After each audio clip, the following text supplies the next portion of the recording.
Boa noite. Boa noite. Boa noite. Boa noite, tudo bem, Érica? Tudo bem, Gladys? É um prazer imenso, viu, tê-la conosco mais uma vez. Alegria minha. Muito obrigado, viu, a você por esse carinho de estar conosco mais uma vez. Nós agradecemos a todos e a todas que estão conosco. Essa é a reunião de divulgação doutrinária organizada pela Casa de Batuíra, instituição espírita localizada no município de São Gonçalo, estado do Rio de Janeiro. Temos hoje como página de abertura do livro Mais Luz, Francisco Cândido Xavier é um médium, e Batuíra é o espírito que ditou o livro. A página é a de número 19 e se intitula Salário. E Batuíra diz assim, para nossa reflexão: cada um de nós tem o seu arado no solo do planeta. A obra do bem se encontra ao nosso dispor, para que lhe prestemos serviço quanto quisermos, como quisermos, onde quisermos e com quem quisermos, nos padrões da consciência tranquila. Não ouvidemos isso. Desse modo, cada trabalhador pode aumentar infinitamente o seu próprio salário. Agradeçamos a Jesus e trabalhemos. A página do livro Mais Luz, Batuíra é o Espírito, Chico Xavier é o Médium. Vamos à nossa prece de abertura dos trabalhos. Senhor Jesus, divino amigo, agradecemos imensamente a oportunidade a nós concedida nessa noite do estudo da tua doutrina espírita. Rogamos que envolva a nossa irmã Gladys, que fará o uso da palavra essa noite. Que ela possa contar com a boa assistência dos espíritos guias e mentores, e que possamos aprender um pouco mais do roteiro firme e seguro que a doutrina espírita nos aponta a seguir. Se conosco, Senhor, orientando os nossos passos nessa vida, hoje e sempre. Que assim seja, graças a Deus. A nossa convidada dessa noite é uma verdadeira madrinha. A ela eu tenho uma dívida imensa de gratidão, porque no momento muito difícil da tarefa que o Dr. Bezerra me concedeu, da unificação do movimento espírita do estado do Rio de Janeiro, a Gladys, como presidente da Federação Espírita do Rio Grande do Sul, nos convidou a estar presente, representando então a FEERJ, na reunião do Conselho Federativo Nacional em Porto Alegre, no ano de 2000. Então, há 22 anos, eu agradeço a ela por tudo que ela fez pela unificação do Estado do Rio. Então, sem maiores delongas, a Gladys é oradora, é educadora, trabalha incansavelmente para vivenciar e para divulgar a doutrina libertadora de consciências, que é a doutrina espírita. Antes de passar a palavra a ela, eu rogo para que todos os irmãos mantenham os microfones fechados, por favor, para não atrapalhar o andamento do nosso trabalho. Por gentileza. Então, muito obrigado a todos. Gladys, está com você a palavra, querida, até 19h50. Muito obrigado desde já. Nós aqui agradecemos, Hélio, o carinho, né, e um grande amor que a gente retorna a conversar com os irmãos da Casa de Batuíra, né? E em relação a este passado, né, que a tão feliz do nosso reencontro aqui da atual existência, agradecemos a Jesus, porque Ele é que nos orienta, né, Ele é que nos comanda. E, felizmente, fomos inspiradas, né, naquele momento para que trouxéssemos, né, para o movimento espírita a reflexão sobre essa unificação no Rio de Janeiro. Mas é com muita alegria mesmo que nós vamos comentar agora sobre o Sermão da Montanha, né? Essa carta magna, né, que Jesus nos deixou para que possamos refletir sobre todo esse ensinamento de uma forma tão clara que Jesus nos deixa, né? Naturalmente que a gente tem que recordar em que situação física, né, geográfica, que foi esse momento esplêndido da passagem de Jesus aqui na Terra, num daqueles momentos dos 3 anos que ele utilizou para nos deixar o seu evangelho de luz, a sua boa nova. Em que momento foi este, né, em que ele reúne uma multidão imensa lá na cidade de Cafarnaum, né? A sua prédica, né, ele já estava apresentando a prédica já provavelmente lá na metade dessa caminhada, né, já quase 2 anos de ensino para as pessoas, as criaturas da época, né? E aí então Jesus nos traz essa mensagem, né? O monte, a montanha onde ele sobe, né, seguido pela multidão, era um monte fronteiriço ao lago de Genezaré, em Cafarnaum, na cidade de Cafarnaum, onde Jesus, juntamente com os seus apóstolos, ali ele centralizava bastante a sua proposta, né, o seu trabalho de esclarecimento, junto àquela comunidade toda. E, geralmente, Jesus utilizava a tardinha para fazer as suas prédicas, trazer os seus ensinamentos, para curar as pessoas, para amparar, para ouvir, para esclarecer, sempre acompanhado dos seus apóstolos. Então, a tardinha, quando ele estava em Cafarnaum, as pessoas se aproximavam, vinham de todas as cidades à volta do lago de Genezaré para ouvir Jesus, para presenciar a magnitude do seu amor, sentir toda a vibração, o magnetismo que ele tinha.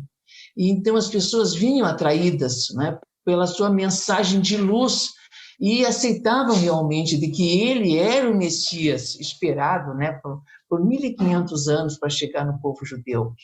Então Jesus, quando cercado, né, cercado por aquela multidão, pelos seus apóstolos, pelos seus discípulos e toda aquela multidão, ele sobe ao monte, né, ele ascende ao monte. E a multidão aquela toda o segue. Vejamos que Mateus faz o relato na íntegra no seu evangelho, né?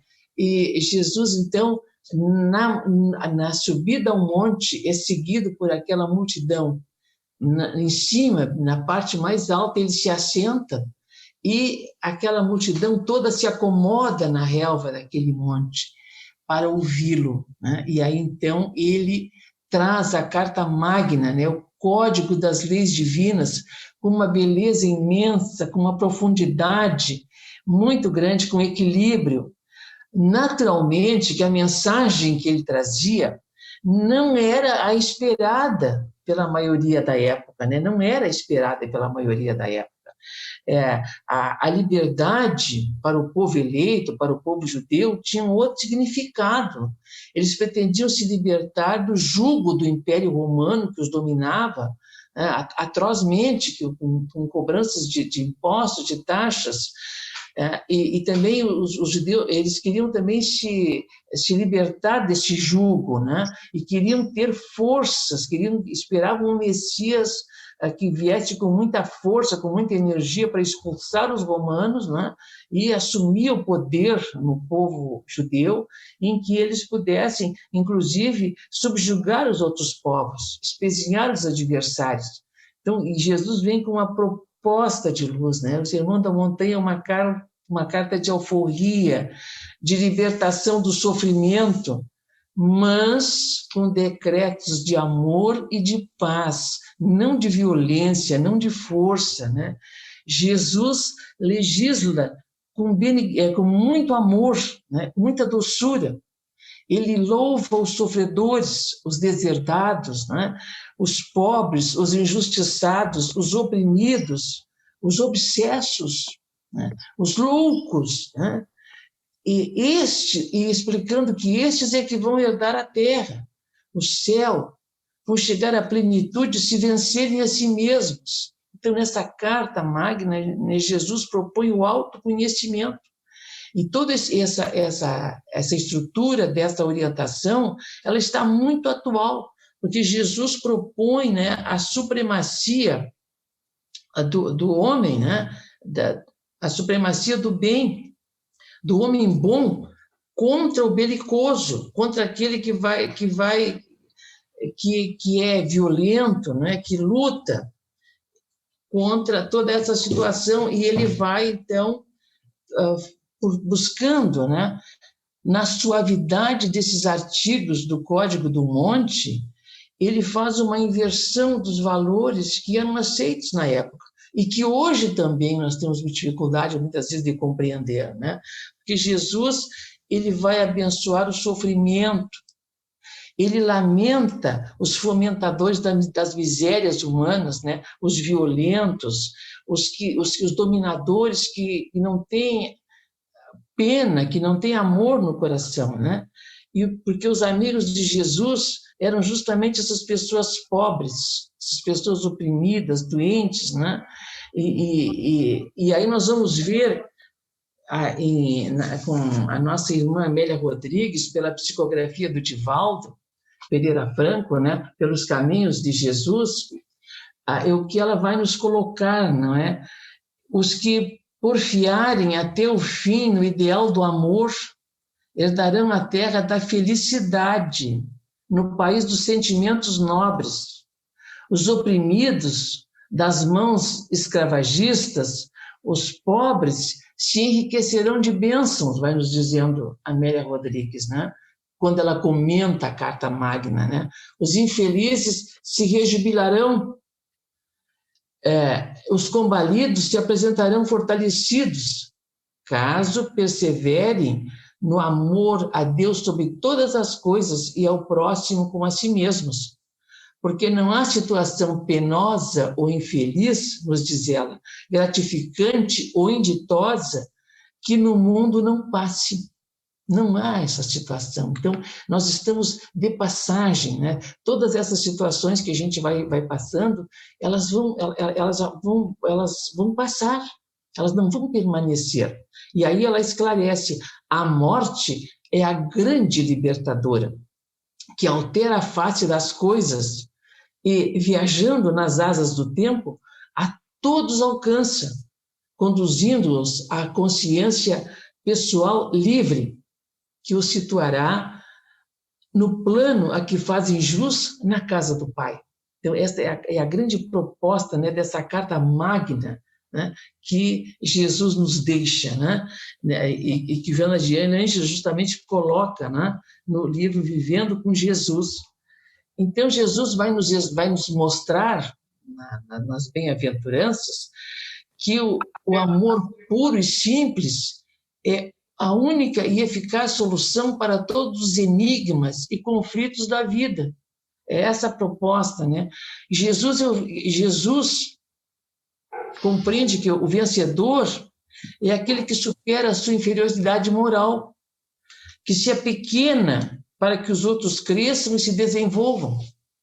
E daí que Kardec vai também definir que o verdadeiro espírito é aquele que busca a sua transformação moral, que dia a dia doma, né, as suas imperfeições e busca ficar melhor. É uma luta constante. Jesus justamente é isso que ele vai propor na bem-aventurança, né?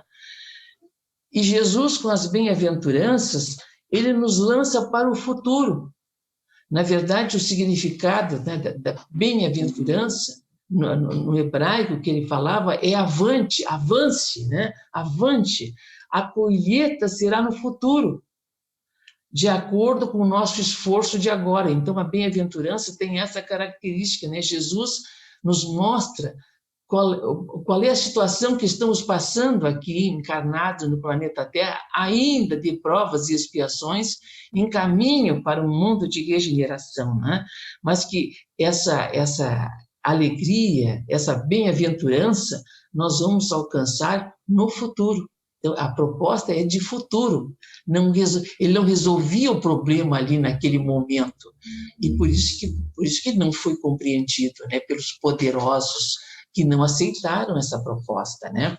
Então, ele subiu nesse aclive, nesse monte, e a milhares de pessoas ele falou, né? Ele falou. Então, a primeira frase da bem-aventurança, né? Bem-aventurados os pobres de espírito, porque deles é o reino dos céus. Então, a importância, né, da pessoa usar bem a simplicidade, né? A humildade.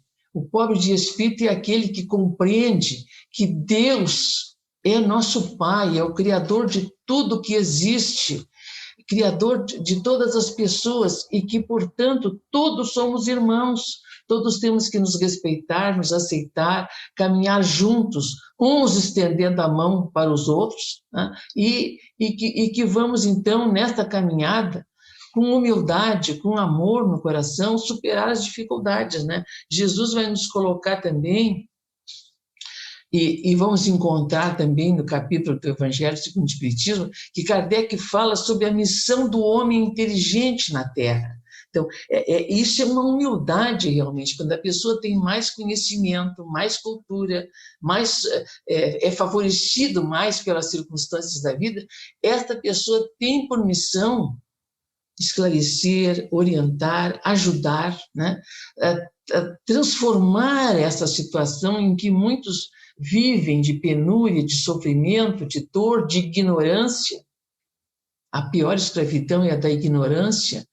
Então, Kardec, trabalhando esta bem-aventurança, ele coloca uma mensagem nas instruções dos Espíritos, que é a missão, né, do homem, da inteligência, a missão do homem de bem, a inteligência.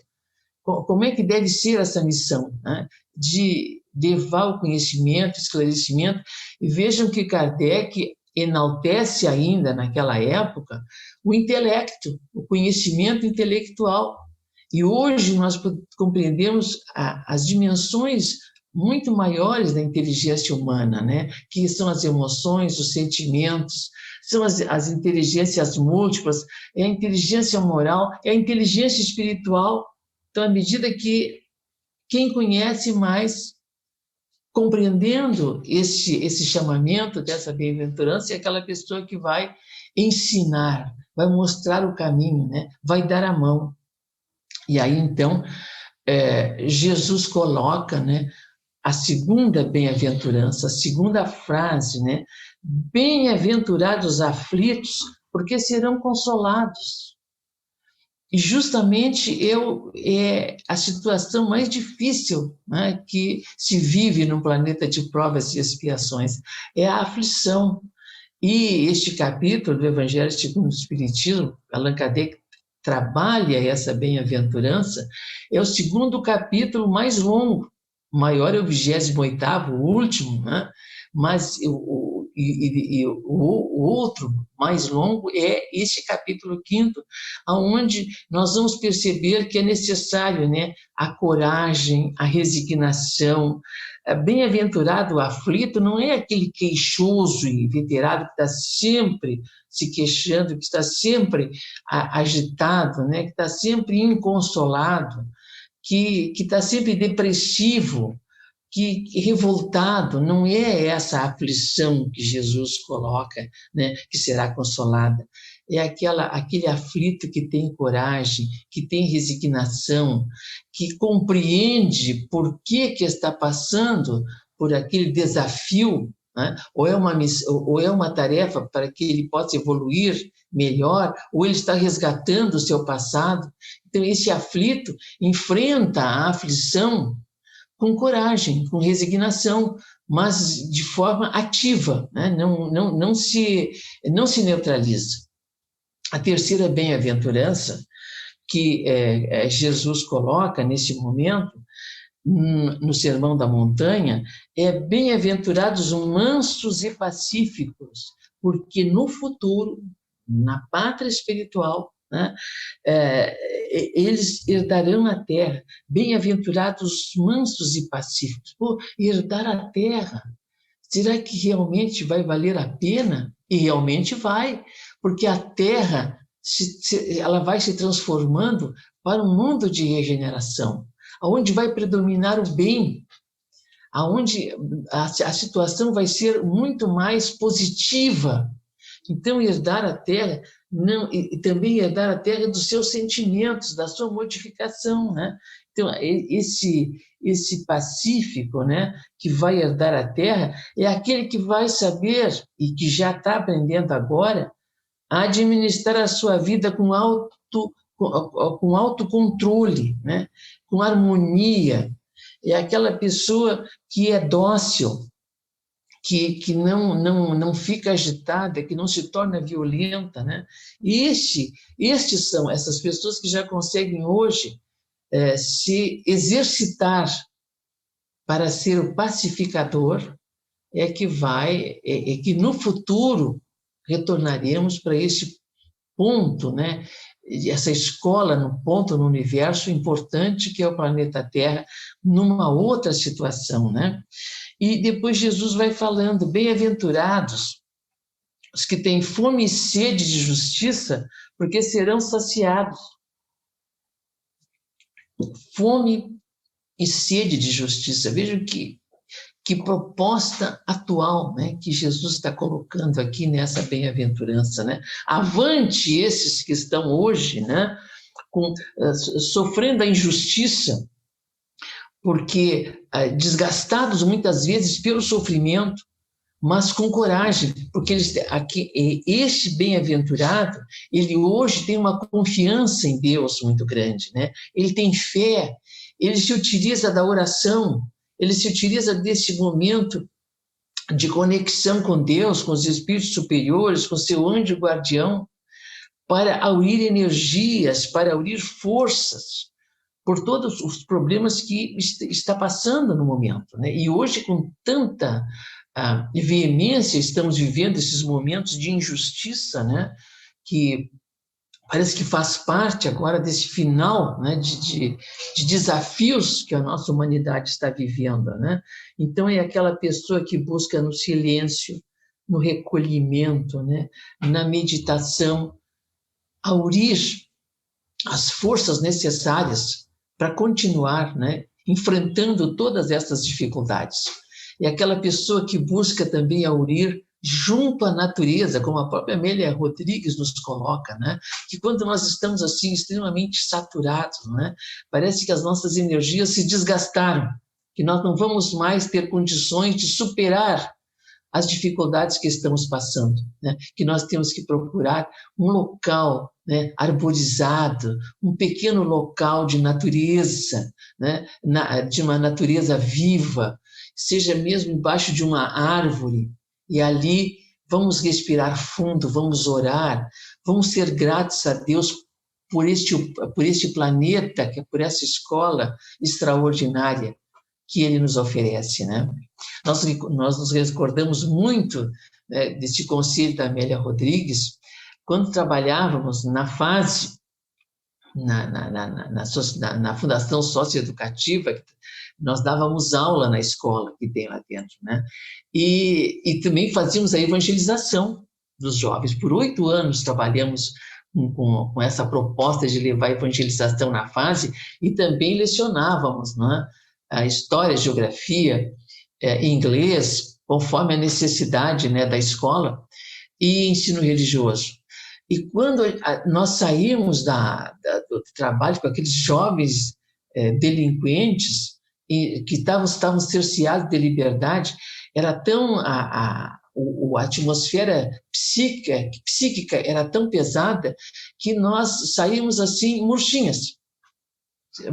Então a gente parava embaixo de uma árvore frondosa na frente da instituição. E ali, então, a gente fazia oração e nos recuperávamos imediatamente para os novos desafios que nos aguardavam, né, durante o dia de trabalho. Então, essa busca, né, esse recolhimento interior que nós precisamos. buscar, muitas vezes, para poder suportar os desafios que a vida nos oferece, né? Mas aí Jesus traz, no Sermão da Montanha, a quinta bem-aventurança.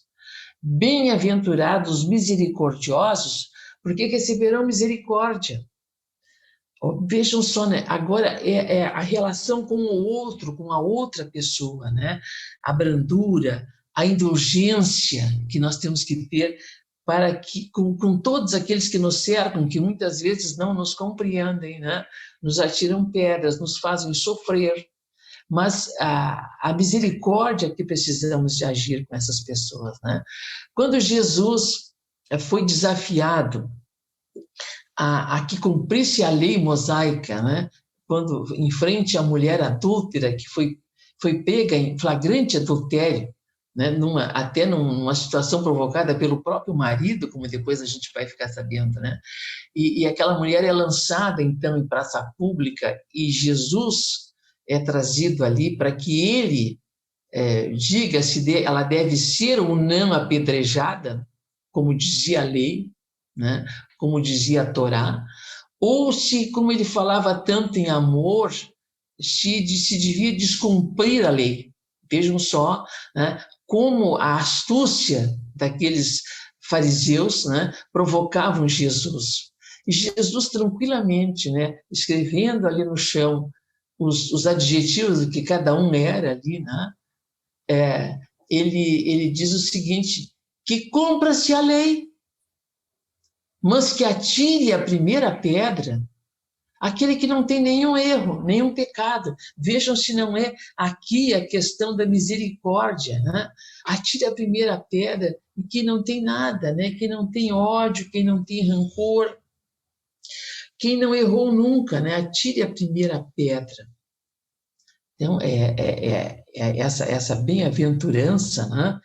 Da misericórdia, do misericordioso que receberá de Deus a misericórdia, ela é muito interessante, né, de ser analisada. Mas aí Jesus traz a sexta bem-aventurança. Bem-aventurados os limpos de coração, porque verão a Deus.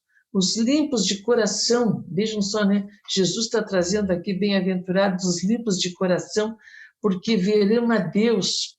Mas quem é que é o limpo de coração, né? E aí nós vamos ver uma passagem extraordinária do Evangelho segundo o Espiritismo, né? Em que Jesus vai nos mostrar realmente quem são os limpos de coração, né? Quem é que traz a simplicidade, a pureza. E nós vamos ver então aqui que Kardec coloca no capítulo 8º do Evangelho segundo o Espiritismo, bem-aventurados, né, os limpos de coração, os que têm puro coração. Ele coloca a passagem de São Marcos, né, em que, então, Marcos narra o seguinte, apresentaram-lhe, então, algumas crianças, a fim de que ele as tocasse, e como seus discípulos afastassem com palavras ásperas aquelas pessoas que estavam trazendo as crianças, né, Jesus, vendo isso, zangou-se, e disse-lhes, deixai que venham a mim as criancinhas e não as impeçais, porquanto o reino dos céus é para aqueles que lhes assemelham. Digo-vos em verdade que aquele que não receber o reino de Deus como uma criança, nele não entrará. E depois de as abraçar, abençoou-as, impondo-lhe as mãos.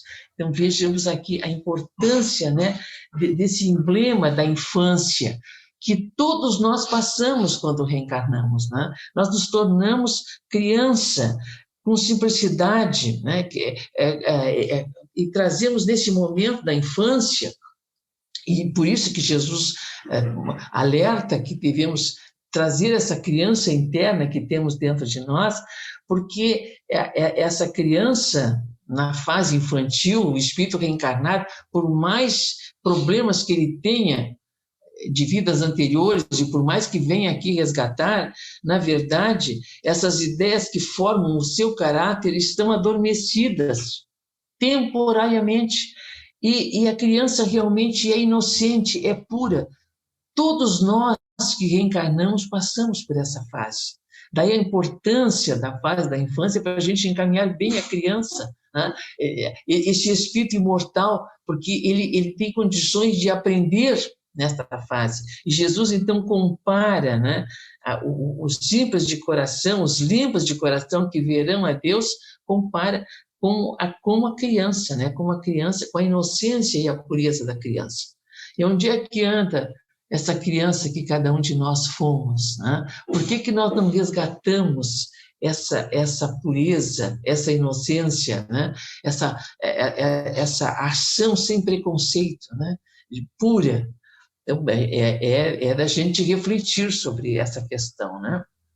Mas aí Jesus traz a 7ª bem-aventurança. Bem-aventurados os pacificadores, porque serão chamados, porque deles é o reino, porque serão chamados filhos de Deus. Bem-aventurados os pacificadores, porque serão chamados filhos de Deus, né? A importância, né? O pacificador é aquela pessoa que harmoniza, né? Que equilibra, que aglutina, né? Que suporta as suas angústias, que supera as suas próprias dificuldades e não descarrega nos outros, né? Não acusa os outros, nem acusa Deus, Deus está me castigando. Não, o pacificador não, ele compreende o outro, ele aceita o outro, né? E é um desafio, porque nós aprendemos a ser pacificadores dentro do lar, né? Nessa célula básica da sociedade, né? Nesse grupo primário da família, é que nós aprendemos a ser pacificadores. É ali que nós temos que instalar primeiro a paz, a harmonia, o equilíbrio, né? Entre aquelas pessoas que nós convivemos no vínculo consanguíneo, na nossa família, o vínculo do coração, né? O vínculo que nos aproxima e que nos torna uma família. É ali que nós temos que começar a desenvolver a paz, a harmonia, né, que tanto necessitamos, né? Então, e só assim no futuro teremos condições, né, de sermos chamados filhos de Deus. E aí Jesus apresenta, né, nesse monte belíssimo, né, a última bem-aventurança. Bem-aventurados os perseguidos por causa da justiça, porque deles é o reino dos céus. Bem-aventurados perseguidos por causa da justiça, porque deles é o reino dos céus, né? Então, a necessidade que temos de compreender as aparentes injustiças que sofremos, de acordo com a lei de causa e efeito. Nós temos já essa capacidade, esse conhecimento de compreendermos que essas injustiças aparentes que nós sofremos, que nós vivemos, elas têm uma causa, né? E nós fomos os autores desta causa, não foram outras pessoas. Então, nós temos que compreender e sofrer com harmonia, sem esmorecer, né? Sofrer com resignação, com coragem, com esperança, né? Aqui Jesus propõe a esperança, né, de que toda aquela pessoa que sofre, né, por injustiça, seja no nível que for, ela não pode perder a esperança nem a confiança em Deus, né? Essa é a grande proposta, né, dessa carta magna, né, dessa lei divina estabelecida com tanta clareza para a nossa compreensão, né, para que possamos buscar nos aperfeiçoar, né? E nós vamos ver o que a nossa Amélia Rodrigues também diz aqui, que toda a base, né, do Sermão da Montanha é em cima do amor, em cima do amor, que nós temos que aprender a amar. Ela vai nos dizer assim: a sensibilidade do amor é tão grande e significativa que nem a si mesma, na maioria das vezes, a criatura ama.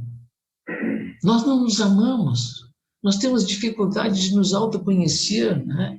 E ela vai dizendo o seguinte, que fugimos emocionalmente da autoanálise, né? Que leva a encontrar-se carente. emulando ao esforço pela autoperfeição. Jesus nos emula no Sermão da Montanha para a autoperfeição. Conseguida, diz a nossa Amélia Rodrigues, essa etapa, facilmente amará o seu próximo e logo depois até aquele que a odeia e que ela mesma ainda odiava, né? É por isso que Jesus diz, né, amar os inimigos, amar até os inimigos, né?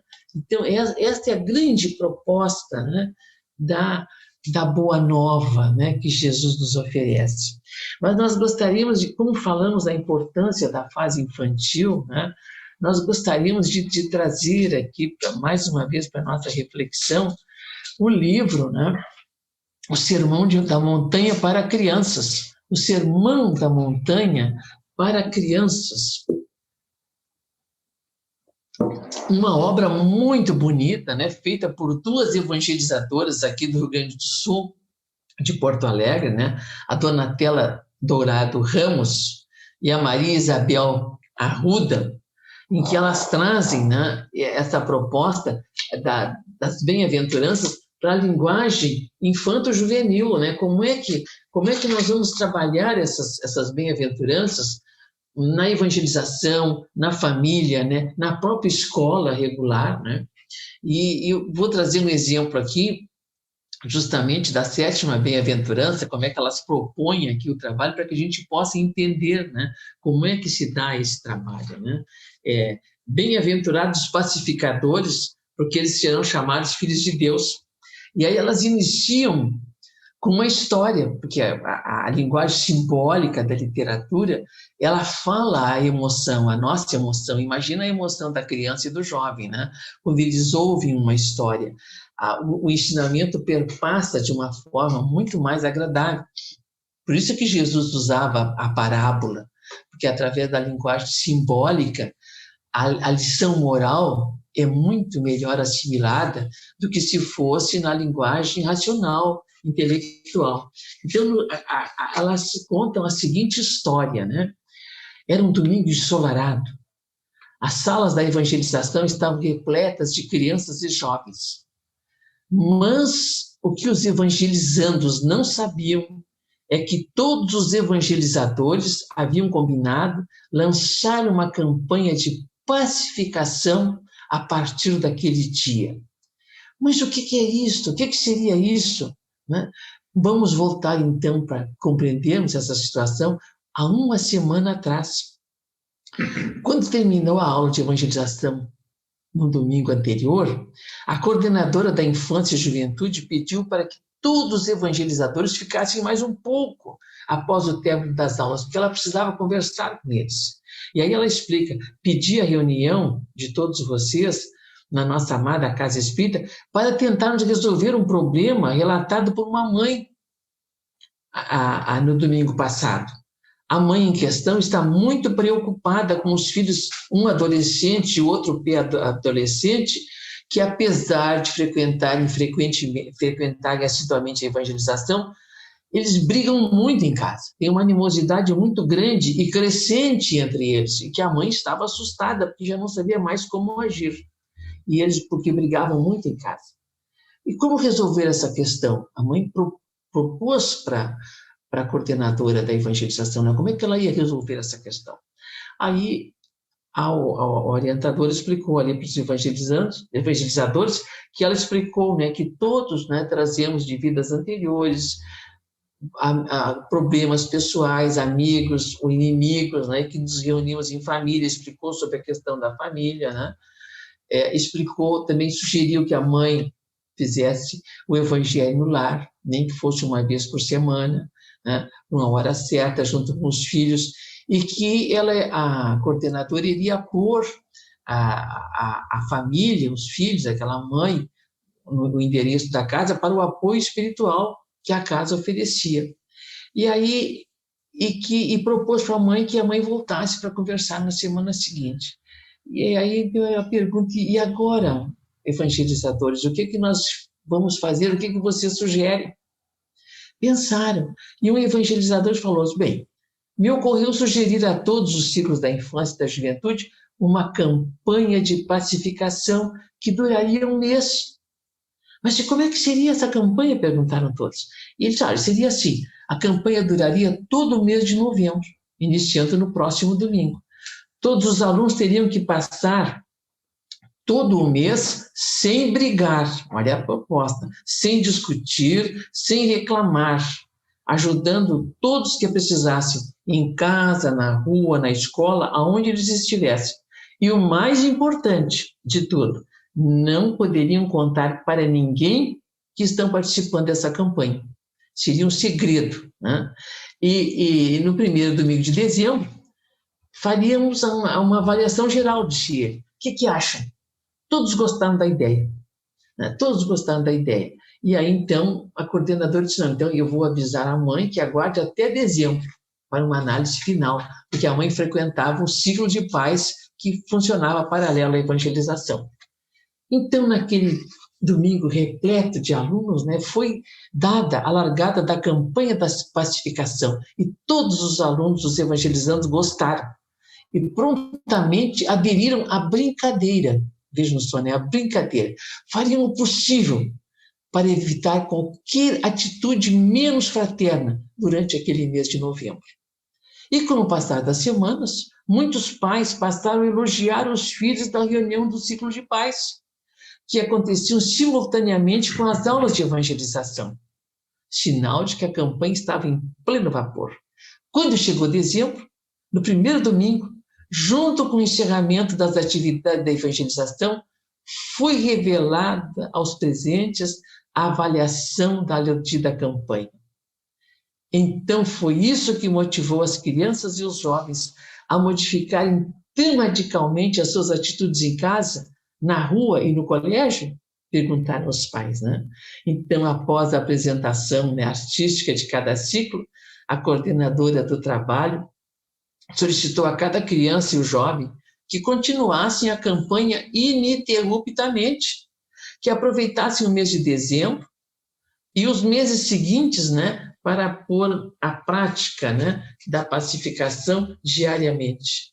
E todos foram felizes para casa no término daquele encontro. Então, essa é a proposta, né, que a gente coloca, né, para os queridos irmãos dentro desse livro, né, que se trabalha, né, o Sermão da Montanha, né? E depois, então, depois de cada história, vem a orientação, né? Como trabalhar cada assunto, né? Cada situação, como o evangelizador, o pai, a mãe pode trabalhar, né? Vamos entender, ela se propõe aqui na parte prática, né, para o evangelizador, para o pai, para a mãe, o que Jesus quis dizer sobre pacificadores. E aí, então, ela se trabalha, né, toda essa compreensão, né, começando quando as crianças brigam, depois quando os adultos brigam, conversando sobre as guerras, né, e quanto nós podemos fazer pela paz. Então, a proposta, né, desse livro é muito interessante, né, muito interessante. Mas o interessante ainda é que a Amélia Rodrigues, trabalhando, né, em vários dos livros que ela dita para o Divaldo, ela trabalha o Sermão da Montanha. Ela vai passando por etapas, né, pelo Sermão da Montanha. Então, neste livro, O Trigo de Deus, que é muito bom, da nossa querida Amélia Rodrigues, né, pelo Divaldo, ela diz o seguinte: há pouco a sua voz terminara de envolver os homens nas esperanças e consolações do soberano código das bem-aventuranças. Há pouco que havia terminado aquela reunião no monte, né? E ainda se sentia aquele odor da santidade da Carta Magna, né? Que inebriara os ouvintes todos aqueles, né? E as pessoas foram indo embora, porque já estava anoitecendo. E os apóstolos se acercaram de Jesus e viram que o mestre estava silencioso e buscava até se afastar um pouco deles. E aí eles perceberam que Jesus sempre tinha essa atitude depois que ele atendia as multidões Depois que ele atendia as pessoas, ele se retirava, ficava isolado, ia para um canto da natureza. Olha a importância da natureza, né? E aí um deles interrogou: Senhor, por que orais tanto? Sempre quando terminadas as tarefas, por que buscais o silêncio e penetrais na oração? Vejamos, né, Jesus, depois de discorrer tudo sobre essa carta magna, né, falando do futuro, o que nos aguarda se nós corrigirmos as nossas tendências negativas agora, né? Então, havia uma curiosidade desse discípulo, né, nesse questionamento, né? E Jesus, lançando o olhar sobre eles, né, responde: a alma tem necessidade de oração em maior dosagem do que o corpo de pão. Vejam só, após o Sermão da Montanha, né? Ele vai buscar a prece e ele vem explicando: orar é buscar Deus, penetrando-lhe nas mercês e aurindo resistência nos seus recursos divinos. E continua explicando: o silêncio propicia a busca, a solidão renova as energias, a comunhão com a fonte geradora da vida faculta o prosseguimento dos compromissos abraçados. Então, a importância, né, de nós, nas aflições da vida, nas injustiças, nas perseguições, na falta de misericórdia, muitas vezes, dos outros para conosco, buscar a oração, né? Buscar a prece. Veja que Jesus, já após todo esse ensinamento, ele vai se recolher, né? Mas o discípulo, o apóstolo, ainda perguntou mais, nos diz Amélia Rodrigues, né? Mesmo vós, que sois o caminho para o Pai e o seu Messias para a humanidade, tendes necessidade de orar? Jesus, então, explica para ele, né? O intercâmbio de forças com o Pai Criador restaura-as na criatura. E eu próprio, nele encontro o reforço de sustentação para o messianato de amor em seu nome. E todos temos necessidade de orar? Pergunta ainda o discípulo, né? E o mestre disse: o homem que ora eleva-se no rumo da grande luz e nimba-se de claridade radiosa, né? E Jesus vai dar uma explicação muito importante para os discípulos, de acordo com a Amélia Rodrigues, né?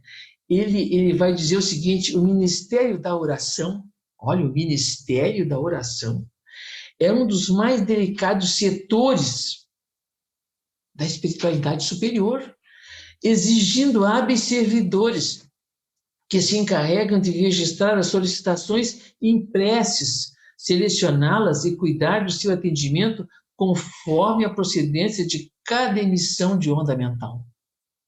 Então, há na espiritualidade, né, superior esse ministério da oração, em que esses espíritos luminares analisam as nossas preces, analisam as nossas súplicas, né? E aí Jesus continua, né? Em razão disso, a oração deve ser uma vibração sincera, carregada de emoção, ao invés de expressivo palavredo, se a participação dos sentimentos honestos de elevação, né? Então, é preciso colocar na prece o sentimento, a nossa emoção, a nossa solicitação justa, né, daquilo que nós precisamos. A oração, disse o mestre a eles, né, aos seus apóstolos, é um apelo que, no entanto, deve alcançar mais ampla expressão, tornando-se, num momento, um hino de louvor, vezes outras, constituindo-se uma rogativa de auxílio e, por fim, um cântico de gratidão, né? Esse intercâmbio mental, disse Jesus aos seus apóstolos, carrega a vitalidade, estabelece os centros de energia da criatura que ora. E desta forma, né, é que depois conta também a Amélia Rodrigues que o apóstolo João, que provavelmente é o que inquiriu o mestre, né, depois que todos se retiram, inclusive Jesus, ele permanece no monte do Sermão da Montanha e recorda, frase por frase, da oração do Pai Nosso que Jesus já havia ensinado anteriormente, quando Pedro pediu ao Mestre: ensina-nos a orar. Então, esta é a nossa reflexão em torno dessa magna carta do Sermão da Montanha. Muito obrigado pela atenção de todos, que Jesus nos ampare, né, na nossa busca de subir essa montanha, né, escalar essa montanha e superar as nossas dificuldades. Muito grato. Nós agradecemos, Gladys, pela exposição da noite, que nos trouxe preciosas reflexões. Convidamos agora todos para a nossa visualização terapêutica e a nossa irradiação. Vamos então fechar os olhos e imaginar que estamos entrando na Câmara de Passes. Somos recebidos pelo querido benfeitor Dr. Bezerra de Menezes, que nos abraça carinhosamente e diz em nossos ouvidos: Deus é amor. Ele nos indica o local a sentarmos. Os passistas nos recebem com muito carinho. O querido benfeitor Dr. Bezerra de Menezes faz uma prece ao médico Jesus, implorando por todos nós, pedindo força e saúde e bom ânimo para a luta. Nesse momento, os passistas iniciam o seu trabalho e os fluidos medicamentosos vêm até nós a feitio de um bálsamo salutar, trazendo refrigério para nós, cansados de sofrer. Nos oferecido da água frutificada. E agora, mentalmente, juntos, vamos à irradiação. Senhor Jesus, médico de todos nós, imploramos a tua bondade, a tua misericórdia, em favor daqueles que sofrem.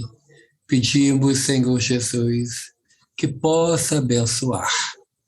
Nesse momento, todos aqueles cujos nomes se encontram nos cadernos, sobre a mesa da Casa de Batuíra, aqueles que estão em nosso pensamento, aqueles que estão em sofrimento por todo o planeta, do lado da vida. E tudo isso, Senhor, nós te imploramos. Em nome do Pai nosso que estás nos céus, santificado seja o vosso nome. Venha a nós o vosso reino. Seja feita a vossa vontade, assim na terra como nos céus. O pão nosso de cada dia nos dai hoje. Perdoai as nossas ofensas, assim como nós perdoamos a quem nos tem ofendido. E não deixeis cair em tentação, mas livra-nos de todo o mal. Que assim seja, graças a Deus. Nós agradecemos imensamente, mais uma vez, a Gladys pela disponibilidade de estar conosco. Agradecemos os 40 participantes pela ferramenta do Zoom, assim como outros tantos pela ferramenta do YouTube.